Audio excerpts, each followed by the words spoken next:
तो hey guys, welcome back to a new video. So आज की वीडियो होगी सामाजिक संज्ञान खंड 3, जिसमें हम लोग कवर अप करेंगे सिर्फ एक यूनिट जो कि हर बार हम करते आ रहा है। तो यूनिट 5 सामाजिक संज्ञान, सामाजिक व्यवहार को समझना। तो इसमें हम लोग को योजना और कुछ और एक चीज़ पढ़नी है। तो योजना क्या है, स्कीमा जिसे कहा जाता है। तो हमारी सामाजिक बातचीत को काफी नहीं, इससे पहले हम आपको थोड़ा सा परिचय बता देते हैं कहानी को। तो परिचय है हमारा कि सामाजिक मनोविज्ञान सामाजिक संज्ञान की शाखा इन सवालों में जवाब देने का प्रयास करती है जो सवाल ऊपर दिए गए कि हम सामाजिक जगत की सूचनाओं के अति प्रवाह जैसे पंजीकृत, सांकेतिक, वर्गीकृत, संग्रहित का उपयोग करते हैं। जब हम दूसरों के बारे में जानकारी प्राप्त करते हैं तो उसके बारे में हम समग्र धारणा बनाने के लिए हमारी संज्ञानात्मक प्रणाली क्या प्रक्रिया अपनाती है। जब हम दूसरे के बारे में धारणा बनाते हैं, जिससे आप बात कर रहे हो, तो हम किस प्रणालियों के द्वारा, मतलब कौन सी ऐसी स्थिति है जिसके द्वारा हम ये बता सकते हैं, या जो भी धारणा बनाते हैं वो किस स्थितियों के द्वारा बनाते हैं। तो ये चीज़ें क्या होती है, तो ये सब हम लोग जानने की कोशिश करेंगे। तो इस इकाई में हम स्कीमा और ह्यूरिस्टिक्स, मानसिक शॉर्टकट की अवधारणा की सामाजिक विचारों के तरीकों को समझेंगे। हम उन त्रुटियों और स्त्रोतों के बारे में भी चर्चा करेंगे जो हमारे सामाजिक संज्ञान को प्रभावित करते हैं। इस इकाई की मदद से हम दूसरों के साथ सामाजिक संपर्क में हमारी संज्ञानात्मक प्रक्रियाओं के द्वारा निभाई गई भूमिका के बारे में जान पाएंगे। तो स्कीमा क्या है, हमारी सामाजिक बातचीत में काफ़ी हद तक दूसरों से हमारी अपेक्षाएं द्वारा निर्देशित होती है, जिसमें लोगों से परस्पर संबंध, विशिष्ट परिस्थितियों में उनके द्वारा निभाई गई भूमिकाएं, बातचीत में शामिल लोगों के मार्गदर्शन, व्यवहार और स्थिति में संभावित घटनाओं तथा कार्यों के बारे में दिशा निर्देश शामिल है। इस तरह उम्मीदें हमारे पिछले अनुभवों और लोगों के ज्ञान, भूमिका, मानदंड और समान प्रकार के घटनाओं से उत्पन्न होती है। सामाजिक मनोविज्ञान इसे स्कीमा के रूप में संदर्भित करता है। स्कीमा को संज्ञानात्मक संरचनाओं के रूप में परिभाषित किया गया है। स्कीमाओं को संज्ञानात्मक संरचनाओं के रूप में परिभाषित किया गया है। संज्ञानात्मक संरचनाएं क्या है, वो संरचनाएं जो हम दूसरे के बारे में सोचते हैं और वो धारणाएं जो हम बनाते हैं और उस अनुसार चीज़ों को करते हैं। स्कीमा वह योजना है जो आप किसी से बात करने के दौरान अपने मन में बनाते हो या उसके पहले भी बना लेते हो। बात करने से पहले आप एक योजना बनाते हो कि कैसे बात करनी है, कैसे क्या टॉपिक लाना है। बहुत सारे लोग बहुत दिमाग लगा के टॉपिक्स लाते हैं और अपने टॉपिक को बहुत अच्छे से रखते, पेशकश करते हैं। जैसे कि आप सोच लो, पार्लियामेंट में होता है कि टॉपिक उन लोगों को पता रहता है, तो उन लोग कैसे बात स्टार्ट करनी है, किस तरफ लेके जानी है और किस तरफ से क्या कंक्लूजन देना है। उन सब की एक एक लाइन जो सरकार पहले ही, मतलब जो पार्टी सरकार में रहती है, वो लोग पहले से बहुत अच्छे से ये सब चीज़ों को तैयार करके आते हैं, योजना बना के आते हैं कैसे अपनी चीज़ों को सामने रखना है। इसको आपको क्लास में मॉनिटर जब होता है या कोई ऐसा जिसको सर बोलते हैं कि कल तुमको ये चीज़ समझानी है क्लास में, इस चीज़ों पे बताना है, तुम क्या सोचते हो, तो आप एक स्कीमा या एक योजना तैयार करके जाते हो। वही बात है, स्कीमा न केवल कुछ सटीक और स्पष्ट चित्र शामिल होते हैं, उनमें व्यक्तियों, घटना, स्थितियाँ आदि के बारे में हमारे निष्कर्षों और मान्यताओं भी शामिल होते हैं। मतलब उसमें हम लोग को ये रहता है कि इसका निष्कर्ष हमें क्या देना है, इसका लक्ष्य हमारा क्या है, हमें क्या वो प्राप्त करना है। ये थोड़ी ना बस एक चीज़ दिखानी है, दिखाते हुए आ जानी है। स्कीमा हमें सामाजिक सहभागिता और विशेष सामाजिक घटना और विशिष्ट भूमिका निभाने वाले लोगों को संभावित व्यवहार की भविष्यवाणी करने में मदद करता है। और इसके अलावा स्कीमा सामाजिक सूचना में इनकोडिंग, भंडारण और पुनर्प्राप्ति की प्रक्रिया को प्रभावित करता है। वे हमें उन सूचनाओं के बारे में बताते के लिए निर्देशित करते हैं जो हमें विशेष सामाजिक स्थिति में उपलब्ध नहीं है। हम अपने सभी कार्यों द्वारा एक स्कीमा को सामाजिक सूचना संशोधित करने में हमारे द्वारा लगाए गए प्रयासों को काफ़ी कम कर देता है। स्कीमा का प्रकार क्या होता है, तो स्कीमा के जो प्रकार है वो विभिन्न प्रकार है। व्यक्ति स्कीमा, स्व स्कीमा, समूह स्कीमा, भूमिका स्कीमा और इवेंट स्कीमा। तो व्यक्ति स्कीमा क्या है, सामाजिक संरचनाएं जो दूसरों के व्यक्तित्व को चित्रित करने का प्रयास करती है, उन्हें व्यक्ति स्कीमा कहता है। जो दूसरों के व्यक्ति का चित्रित करने का प्रयास करती है, जैसे आप अभी मेरा करो सकते हो कि हमें आप देखे नहीं हो लेकिन हमारे व्यक्तित्व का आप चित्रित करने का प्रयास कर सकते हो। व्यक्ति स्कीमा तो विशिष्ट व्यक्ति जैसे महात्मा गांधी, महात्मा बुद्ध और जे.आर.डी. टाटा, अंबानी, जिसके बारे में तुम सोचते हो, जो इन्फ्लुएंसर्स को जो तुम वॉच करते हो, मतलब यूट्यूब पे या इंस्टाग्राम पे, उन सब के बारे में तुम अपना एक व्यक्ति स्कीमा बना सकते हो। जैसे अंतर्मुखी, शांत, मिलनसार, अवसादग्रस्त, विनम्र के संदर्भ में समझाने की कोशिश करते हैं कि वो ऐसा है, वो इतना पैसे खर्चा करता है। हमारे बारे में भी आप बना सकते हो और कमेंट में कर सकते हो। व्यक्ति इसके अलावा हमें अपने आसपास के लोगों लोगों को व्यक्तियों के बारे में हमारी समझ को वर्गीकृत करने में, व्यवस्थित करने में मदद करता है और उनके व्यवहारों के बारे में आंतरिक भविष्यवाणी करने के लिए नेतृत्व करता है। व्यक्ति स्कीमा जिसे अक्सर व्यक्ति आदर्श के रूप में संदर्भित करता है कि वह आदर्श उसका कैसा है, संदर्भित करता है। आमतौर पर व्यक्ति लक्षणों का एक रचना होती है जिसका उपयोग हम लोगों को वर्गीकृत करने और विशेष परिस्थितियों में उनके व्यवहार को भविष्यवाणी करने के लिए करते हैं। हो सकता है ऐसा ऐसा उन्होंने किया है, जैसे कि नरेंद्र मोदी ने। तो अब क्या होता है कि अब होता है कि ये वाला कानून ना ले आए, ये वाला कानून ना ले आए, हमेशा हार्ड डिसीजंस लिए है, बहुत तेज लिए है हमेशा। कोई जैसे कि आज की डेट में सितंबर है, तो हम लोग में अभी पता नहीं आप लोग को पता है कि नहीं है, आप लोग को जब वीडियो देखोगे तब तक हो चुका होगा। तो 18 सितंबर को एक विशेष सत्र बुलाया गया है। उसमें सबको अभी बताया नहीं गया है कि कौन सी योजना आएगी, लेकिन कोई भी, सब लोग अपने अपने सोच रहे हैं कि कोई सोच रहा है यूसीसी कानून चालू कर दे, या इंडिया का नाम बदल के भारत कर दे। कुछ भी सब लोग अपने अपने अनुसार सोच रहे हैं, क्योंकि हार्ड डिसीजंस लेते हैं तो बहुत बड़ा बदलाव होने की सब उम्मीद जता रहे हैं। तो देखते हैं क्या होता है। आप भी इंतजार करना, हम भी इंतजार करेंगे। तो 100 का स्कीमा, 100 स्कीमा हमारे संज्ञात्मक प्रतिनिधि है जो हम सभी संबंधी जानकारी को व्यवस्थित और संसाधित रखता है। 100 स्कीमा को उन लक्षणों से विकसित किया जाता है जिन्हें हम अपनी आत्म अवधारणा को मूल रूप से सोचते हैं। सेल्फ स्कीमा उन घटनाओं को वर्णन करता है जो विशिष्ट रूप से हमारी आत्म अवधारणा और उसको चित्रण करते हैं।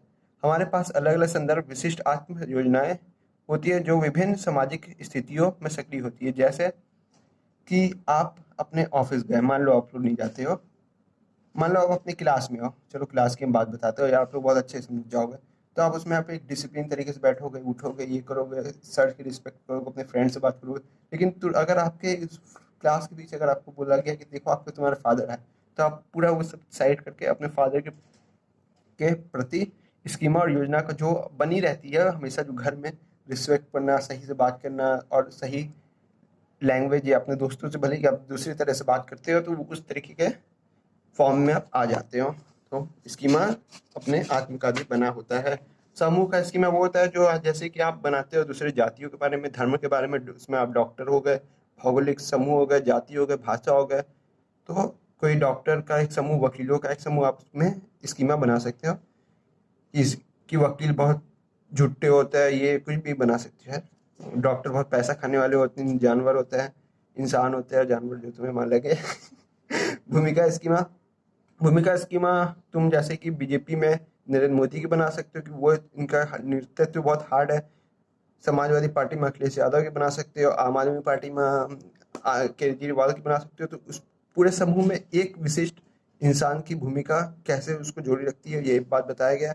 घटना स्कीमा में आप किसी घटना, इसे घटना लिपि संज्ञात्मक संरचना है जो हमारी रोजमर्रा की सामाजिक गतिविधियों के घटना में भाग लेने वाले लोगों के कार्य और व्यवहार को अपेक्षित अनुक्रम के वर्णन करती है। हम लोगों के बारे में यह आलेख लिखते हैं कि वास्तव में किसी विशेष सामाजिक घटना में क्या होता है। इन क्रियाओं का एक क्रम है और घटना के दौरान लोग इन प्रकार के व्यवहार करते हैं। उदाहरण के लिए, यदि हम किसी भारतीय कक्षा में उपयुक्त व्यवहार क्रम को समझाने के लिए कहा जाए तो हम शिक्षक और छात्रों को व्यवहार को क्रम से बहुत ही स्पष्ट रूप से समझा पाएंगे। और फिर उसी में आ जाता है इवेंट और स्क्रिप्ट की घटना को दर्शाती है। स्कीमा का प्रभाव, तो स्कीमा का प्रभाव कैसे पड़ता है, ये भी कई बार सोचने की बात है। और ये दिसंबर 2021 के पेपर में आया हुआ है। तो ये एक एग्जाम इम्पॉर्टेंट क्वेश्चन है। स्कीमा का प्रभाव कैसे रहता है, हमारे सामाजिक वातावरण को किसी भी समय जानकारियों से भर दिया जाता है। हमेशा चलते रहता है, किसी से बात, किसी से कुछ, news paper, news media, TV, television, radio, ठीक है, जानकारी से भर दिया जाता है। और उन सभी सूचनाओं को तुरंत संसाधित करना हमारी संज्ञात्मक क्षमता से परे है। उन सभी सामाजिक उत्तेजनाओं को समान रूप से और कुशल तरीके से जवाब नहीं दे पाते, इसलिए हमें सबसे अधिक प्रासंगिक और महत्वपूर्ण जानकारी पर ध्यान केंद्रित करना पड़ता है कि क्या घटना पे सबसे इम्पोर्टेंट है। अब ऐसी बात हुई ना कि आप न्यूज़ देख रहे हो और घर की फ़ोन आ गया, घर की कोई बात चाहिए, तो सबसे इम्पोर्टेंट आपकी घर की बात होगी, दुनिया जाए तेल लेने। स्कीमा हमें सामाजिक सूचनाओं को पंजीकृत करने और संकेतिक को कूट लेखन लेखन श्रेणीबद्ध करने अव्यवस्थित करने और भंडारण करने समझने में प्राप्त करने में मदद करती है। परिणाम स्वरूप एक हद तक यह सटीक सामाजिक निर्णय लेने के लिए व्यवहारिक उपकरण प्रदान करती है और न किसी दिए गए स्थिति में उच्च व्यवहार के बारे में निर्णय लेने में हमारी मदद करती है। ठीक है, तो स्कीमा सिद्धांत चालित होता है, हमेशा चलते रहता है, ये कभी रुकते नहीं है, हमेशा चलते रहते हैं। इसमें इस सिद्धांत का यही कहना है, लंबा चौड़ा सिद्धांत है, इसको आप पढ़ लेना। लेकिन इसका मुख्य रूप है कि हमेशा चालित रहता है, हमेशा अपने स्थिति में रहता है और किसी भी चीज के प्रति क्रिया करने के लिए सक्षम रहता है। स्मृति का पर स्कीमा का प्रभाव। मानव स्मृति मुख्य रूप से प्रकृति में पुनर्निर्माण माना जाता है कि हमेशा बनती रहती है और खराब चीज वेस्ट होती रहती है। जरूरी नहीं आज से 10 साल पहले जितने एक साल आपने बिताया वो कहानियां अभी तक पूरा याद रखो, या एक दिन आपने कैसे बिताया वो याद रखो। मुख्य मुख्य धारणा आपकी स्मृति में हमेशा रहती है और पुरानी स्मृति डिलीट होती रहती है। मानव स्मृति का मुख्य रूप प्रकृति में पुनर्निर्माण माना जाता है। सामाजिक मुठभेड़ों और स्थितियों में सभी विशिष्ट तर्कों में याद रखने स्थान पर हम आमतौर पर उन प्रमुख स्थितियों को याद करते हैं जो उन स्थितियों को चिन्हित और परिभाषित करते हैं जो आवश्यक होने पर स्कीमा को सक्रिय करते हैं, और अन्य घटनाओं को विवरण यह स्कीमा करता है। स्मृति स्कीमा को ऐसे प्रभाव से पता चलता है कि स्कीमा यह निर्धारित करता है कि कौन सा विवरण याद रखा जाएगा और कौन सा विवरण भुला दिया जाएगा। जो विवरण हमेशा याद आता रहता है आपके माइंड में, या जिसको आप सोचते हो, या जिससे रिलेटेड आप काम करते हो, या जिस जगह आप रहते हो और उस जगह से स्मृति आपके बंधी रहती है, तो वो सब चीज़ें आपकी स्मृति को बांधी रहती है, बाकी से भुला दी जाती है। जैसे खिलौना से आप खेले और वो खिलौना आज से 20 साल तक आपके साथ है, तो वो खिलौना की याद आपके साथ रहेगी, और बहुत सारे अन्य खिलौना की याद हो सकता है आपकी मिट चुकी हो, कोई फेवरेट की ना मिटी हो भले। सामाजिक अंतर्क्रियाओं में अनुमानों पर स्कीमा का प्रभाव। हमारी अधिकांश सामाजिक बातचीत अंतर्क्रिया वो होती है जो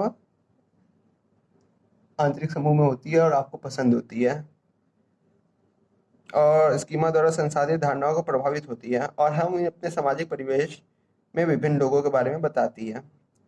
कई मौके में सामाजिक स्थितियों को समझने में लंबा अंतराल हो जाता है, जिस अंतराल में हमारी स्कीमा भर देती है। जब हम किसी भी बारे में कुछ अधिक जानकारी से अनभिज्ञ होते हैं, तो हम व्यक्ति को सुसंगत और पूर्ण समझ बनाने के लिए स्कीमा का अनुरूप कुछ निष्कर्ष निकालते हैं। उदाहरण के लिए, यदि आप अपने कमरे में सहभागी को जानते हैं तो जो फिटनेस का दीवाना है वो आपका अनुमान लगा सकते हैं कि आप किस अन्य दोस्त की कंपनी को पसंद करेगा जो एक खिलाड़ी है। तो मानी बात है, एक जिम जाने वाला लोगों से जिम जैसी बात ही करेगा, वो समझ जाएगा कि वो आपसे उतना मिलजुल नहीं रहा है और अंतर्क्रिया में नहीं शामिल हो रहा है जितना शामिल उसे एक फिटनेस वाले के साथ होने में मजा आएगा। सामाजिक निर्णयों पर स्कीमा का प्रभाव। कई कई स्कीमा विशेष रूप से व्यक्ति के स्कीमा संज्ञात्मक संरचनाओं का प्रतिनिधित्व करते हैं जो हमारे सामाजिक वातावरण, लोगों की घटनाओं के बारे में मूल्यांकन, निर्णय और जासूसी अभिविन्यास को उल्लेख करता है।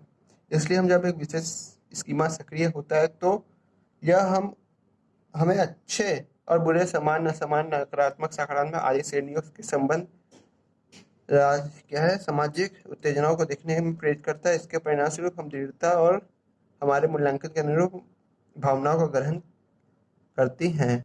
तो सामाजिक परिवेश में यह क्या सामाजिक निर्णयों में स्कीमा जो प्रभाव देता है वो व्यक्तियों को किसी भी प्रतिनिधित्व को लोगों की घटनाओं का मूल्यांकन, निर्णय, जासूसी अभिन्न उल्लेख करने के रूप में दे सकता है, जो कि सामान्य, असामान्य, सकारात्मक, नकारात्मक हो सकता है।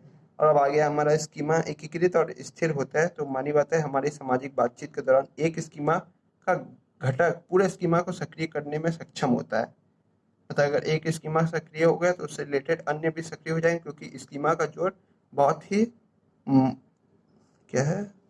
मजबूत होता है।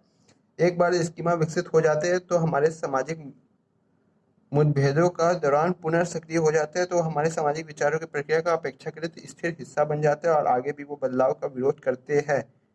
ऐसा तब होता है जब हमें मौजूदा स्कीमा के साथ असंगतता का सामना करना पड़ता है। मतलब जो आपका स्कीमा कोई नहीं मानेगा और वो एक सुसंगत तरीके से बन जाएगा, वो स्थिर रहेगा और फिर उसी टॉपिक पे उसी तरीके से रिएक्ट करेगा और करता रहेगा। तो ये स्थिरता और एकीकृत स्कीमा बन जाता है कि एक टॉपिक पे एक जैसा ही रिएक्ट करने का। तो सामाजिक विचार प्रसंस्करण के प्रकार, तो कॉन्टिनम मॉडल ऑफ प्रोसेसिंग प्रसंस्करण का सात मॉडल। हमारे अनुमान और पूर्वाग्रह अक्सर विस्तृत विचारों को पक्षपाती मूल्यांकन के रूप में सामने आता है। हालांकि हमारी विचार प्रक्रिया संज्ञानात्मक दुराचार जैसे संज्ञानात्मक प्रयासों को कम करने के लिए हमेशा अनुमान और पूर्वाग्रह द्वारा निर्देशित होती है। इसके बजाय हम अक्सर सामाजिक जानकारी का विश्लेषण बहुत सतर्क सतर्क सतर्क और व्यवस्थित प्रगतिशील तरीके से करते हैं। किसके और अरे पूरी बुक आ रही है, बहुत अच्छी बात है। तो किसके किसके और न्यूनबर्ग ने सुझाव दिया कि श्रेणीबद्ध योजनाबद्ध प्रसंस्करण के शुरू होकर आंकड़ा चालित प्रणालीगत प्रसंस्करण और सामाजिक सूचनाओं को संसाधित करता है। उन्होंने आगे जब जानकारी स्पष्ट होने व्यक्ति को कल महत्वपूर्ण जानकारी की संचालित, इसमें ये इसका ये सिद्धांत है, जो मॉडल है, इसमें ये बताया गया कि हम जब रोजमर्रा अपनी सामाजिक अंतर्क्रिया में विभिन्न लोगों से मिलते हैं, हमारे लिए उसमें अलग अलग महत्वों के साथ यह तय करते हैं कि उनके बारे में जानकारी किस हद तक व्यवस्थित रूप से संसाधित की जाए, और आंकड़ा तय करता है जिसके बारे में हम लोगों को सतही रूप से संसाधित किया जाएगा ताकि उनके छापों का निर्माण हो सके। छापों का निर्माण मतलब कि उनके व्यक्तित्व का निर्माण हो सके, उनके लाइफ में किस तरीके से वो है और उनके बारे में हम सही स्कीमा और सही प्रोफाइल क्रिएट कर सके। तो इस लिए ये एक लंबा चौड़ी कहानी इसके पहले सुना दिया गया है। तो अब आ गया हमारा स्वचालित बनाम नियंत्रित प्रसंस्करण। चलो इसको करते हैं स्किप, क्योंकि कुछ जरूरी है नहीं, पहले वाला भी जरूरी नहीं था, लेकिन पढ़ा दिया है बस कहानी में तुम लोग को। तो अब आ गया ह्यूरिस्टिक्स तो मानसिक संक्षेपवृत्ति। तो इसमें है पूरी कहानी की हमारी रोजमर्रा के जीवन में हमारे ज्ञान को बहुत ज़्यादा स्तर तक भर दिया जाता है। तो उसके फलस्वरूप एक स्वचालित तीव्र सहज सामाजिक विचार प्रक्रिया का और अग्रसर होता है। ह्यूरिस्टिक्स मानसिक संक्षेप रहती है, उसमें से मतलब सब कुछ डिलीट कर दिया जाता है। ऐसी रणनीति में से एक है जिसमें हम सरल नियमों का उपयोग करने में स्वचालित तीव्र सहज और सरल तरीके से जटिल निर्णय लेते हैं। निश्चित समय में कई स्कीमा हमारे उपलब्ध होते हैं जो हमारे सामाजिक अंतक्रिया का मार्गदर्शन कर सकता है। अपने सामाजिक अंतक्रिया को निर्देशित करने के लिए तथा एक विशेष स्कीमा का चयन करने के लिए अनुमानों का नियोजन करते हैं, जिसे ह्यूरिस्टिक्स या मानसिक अल्पमार्ग कहता है, शॉर्टकट, इसे मानसिक शॉर्टकट कहते हैं। इस तरह के कुछ आंकड़े के बारे में नीचे दिया गया। उपलब्धता ह्यूरिस्टिक्स, कुछ स्कीमा दूसरों की तुलना में हमारे सामाजिक परस्पर, तो ह्यूरिस्टिक्स है मान लो एक तरीके का शॉर्टकट जो हम लोग लेते हैं। तो बहुत ज़्यादा जब जानकारियाँ हो जाती है हमारी चीज़ों के बारे में, जैसे कि यहाँ दिया गया है, तो आमतौर पर हमारी संज्ञानात्मक प्रणाली की क्षमता अधिक होती है। ऐसी स्थितियों में विभिन्न रणनीतियों को तैयार और नियोजित करते हैं जो न्यूनतम संज्ञानात्मक प्रयासों में, मतलब वो शॉर्टकट जो हम लेते हैं संज्ञानात्मक प्रयासों में संज्ञानात्मक संसाधनों में अधिकतम उपयोग में मदद करता है। तो इसके फलस्वरूप हम लोग एक ऐसी चीज़ों की को खोज के निकालते हैं जो स्कीमा होता है हमारा, जो हमारी सब चीज़ों पे खरा उतरता है और शॉर्टकट होता है। इसी को हम लोग ह्यूरिस्टिक्स कहते हैं, जो होता है मानसिक अल्पमार्ग या शॉर्टकट। तो उपलब्धता ह्यूरिस्टिक्स का भी सब है में कुछ स्कीमा दूसरों की तुलना में हमारे सामाजिक परस्पर पर अधिक बार उपयोग किए जाता है। वह स्कीमा जो हाल में सामाजिक अंतर्क्रिया के दौरान उपयोग किए जाते हैं वो अनुमान लगाने और निर्णय में अधिक आसानी से उपलब्ध होती है। पुनर्प्राप्ति का आसानी संदर्भ में उपलब्धता एक ही अलग व्याख्यान का प्रस्ताव दिया। उन्होंने तर्क दिया कि स्कीमा उन उदाहरणों के अनुरूप जिन्हें याद रखना आसान है और अधिक आसानी से उपलब्ध है, और इसलिए हम सामाजिक विचारों का में वह उपयोग किया जाता है। इस प्रकार उन्होंने स्कीमा को उपयोग की संख्या की तुलना निश्चित स्कीमा से जुड़े एक विशेष उदाहरण को याद रखने में आसानी पर जोर दिया।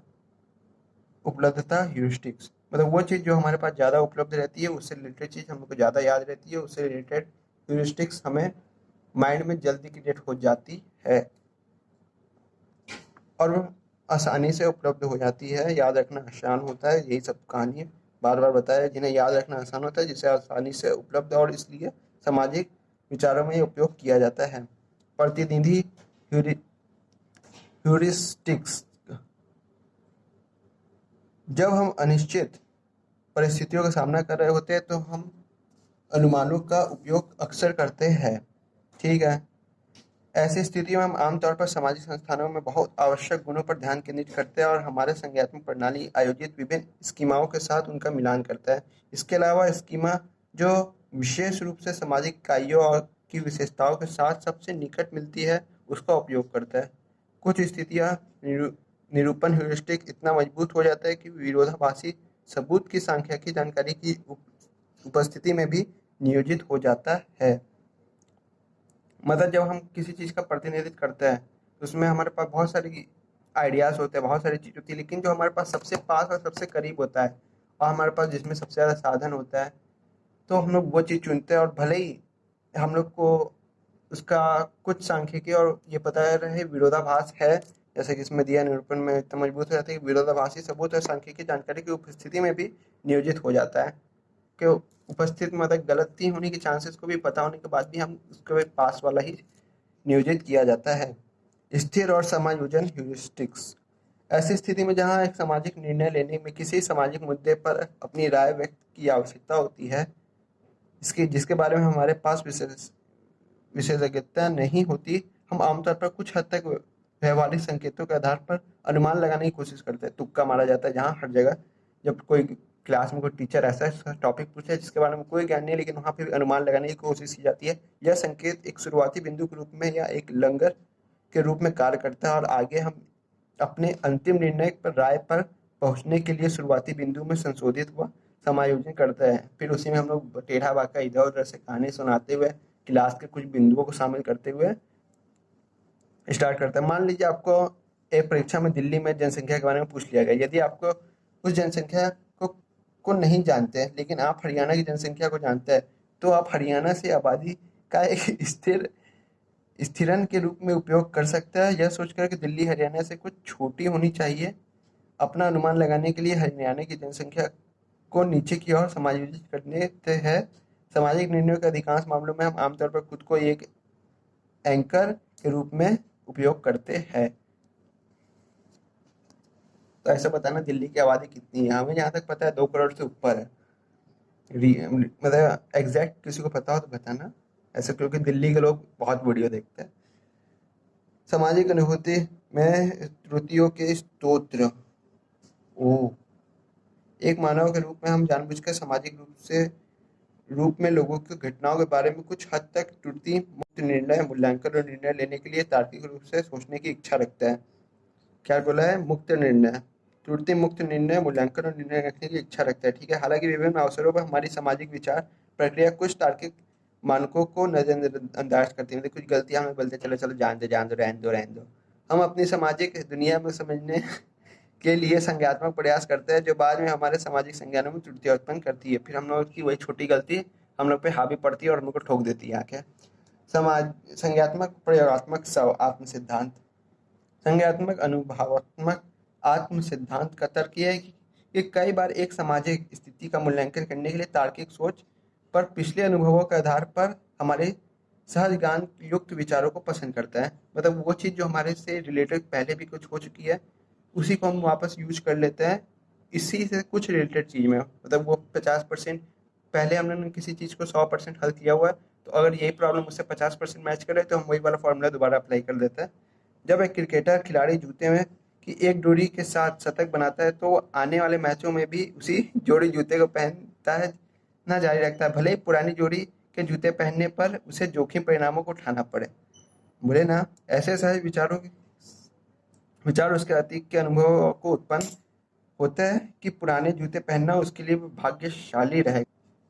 जैसा कि वो चैन कुली की मैन कुली जो पिक्चर थी, क्या नाम है मैं याद नहीं है उस पिक्चर का, जिसमें वो खराब बैट से खेलता था और उसी बैट से खेल के वो शतक बना लेता था। लेकिन बैट में नहीं, उस बंदे में मैजिक था। नहीं, लेकिन बिजली बैट पे गिरी थी। असंगत सूचना पर ध्यान देना। तो ये जब हम किसी सामाजिक स्थिति में किसी व्यक्ति के साथ मुठभेड़ करते हैं तो उसकी भूमिका के साथ हम उसके सुसंगत और यहाँ तक कि अधिक प्रासंगिक जानकारी की कीमत पर भी हमारा ध्यान उसकी कुछ असंगत जानकारी की ओर आकर्षित करता है। जैसे क्या होता है, जब हम किसी से लड़ाई करते हैं तो हमें पता रहता है कि इसका बैकग्राउंड अगर कैसा है, तो हम इसको जानते हैं कि भाई ये खतरनाक हो सकता है, कि ये बहुत बड़े लोग से है, ऐसा है। या अगर आप किसी लड़की से लड़ाई नहीं, या किसी से एक्सीडेंट हो गया और आपकी गाड़ी में छोटा स्क्रैच होगा, तो आप क्या करोगे? छोड़ोगे यार, क्या लड़की है, क्या करेंगे? तो एक भावात्मक, महिलाओं के लिए भावात्मक एक दृष्टिकोण तैयार हो जाता है। इसी को सुसंगत और असंगत बोलते हैं, कि चलो जान दो। और उसके लिए क्या बोला गया था, पहले ही हम लोग को नजरअंदाज करने के मामले में फिर त्रुटियां उत्पन्न बाद में हम लोग को लेना का देना पड़ सकता है।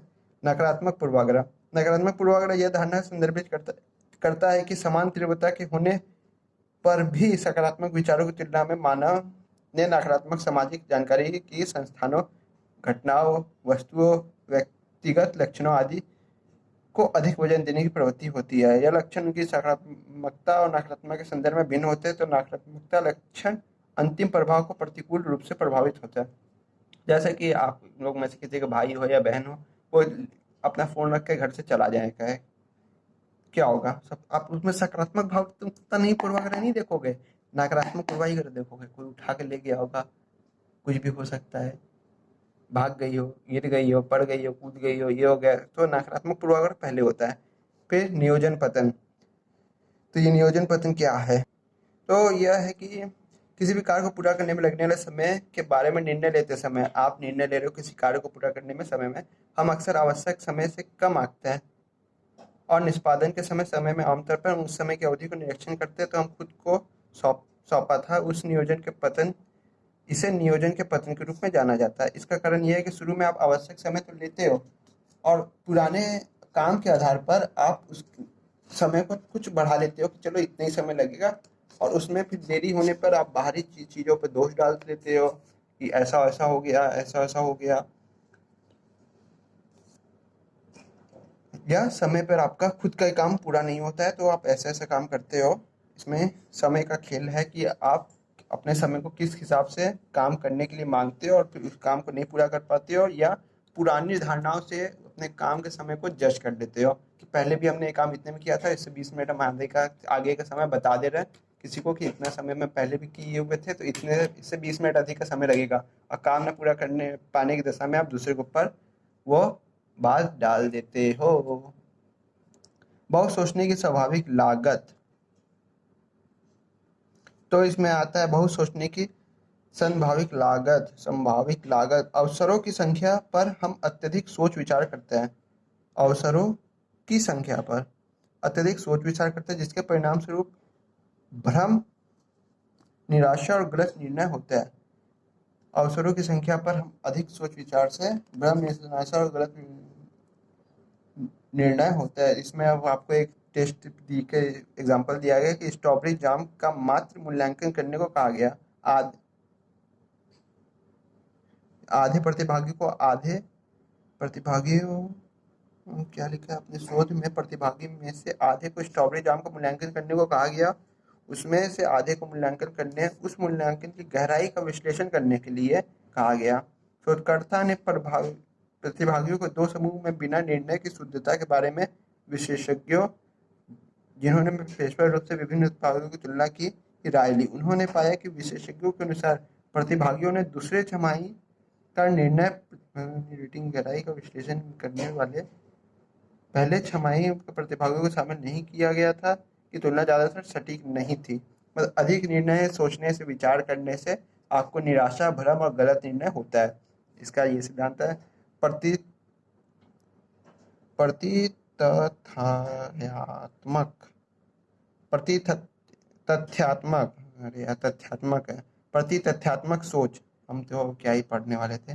प्रति तथ्यात्मक जवाबी सोच एक ऐसी प्रवृत्ति है जिसमें लोग सोचते हैं कि वास्तव में क्या हुआ, लोग क्या हुआ अगर के संदर्भ में कुछ संभावित विकल्पों को तैयार करने से पहले घटित घटनाओं के बारे में सोचते हैं। और अगर केवल मैं, उदाहरण के लिए एक क्रिकेटर सोचता है कि अगर उस मैच में मैं खेलता तो क्या हो सकता था। जैसे आजकल यार टीम को तो ऐसे बदलते हैं जैसे कि क्या पता है, 100-200 लोग को टीम में खिला लेते हैं पहले, फिर अक्कर बक्कर करके इंडिया का टीम चूज करता हूँ। तो क्रिकेट देखते ही नहीं है, लेकिन एकदम बकवास करती है क्रिकेट आज के समय में।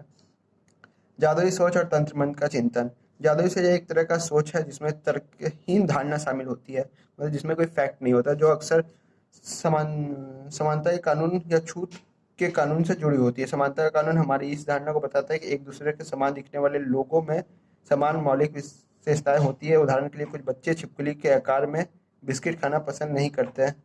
विरोधाभास का नियम यह बताता है कि जब एक वस्तु दो लोग या वस्तु एक दूसरे के संपर्क में आती है तो उसमें अपने गुणों को एक दूसरे को भेज देता है, और संपर्क समाप्त होने के बाद भी ऐसा प्रभाव लंबे समय तक रहता है। उदाहरण के लिए हो सकता है कि कोई व्यक्ति एचआईवी रोगी द्वारा उपयोग की जाने वाली कोट को धोने के बाद भी पहनना पसंद ना करें।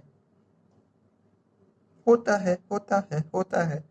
कोई भी व्यक्ति को अगर पता चल जाए कि सामने वाला बंदे को कभी एचआईवी हो, तो मानी बात है उसके साथ खाना ना खाना पसंद करे, या जिसको कभी क्या बोलते हैं यार, खांसी की वो बीमारी होती है ना, कि ट्यूबरक्लोसिस ट्यूबरक्लोसिस होता है ना, हाँ ट्यूबरक्लोसिस ही होता है। तो उसके बाद भी लोग खाना उसके साथ पसंद ना करें, भले ही उसकी टीबी ठीक हो गई हो या कैसा भी हो, तो एक मन में भ्रम रहता है उसी चीज़ को, वही जादुई सोच है उसको बताता है। तो अब आगे हम लोग का यूनिट 6।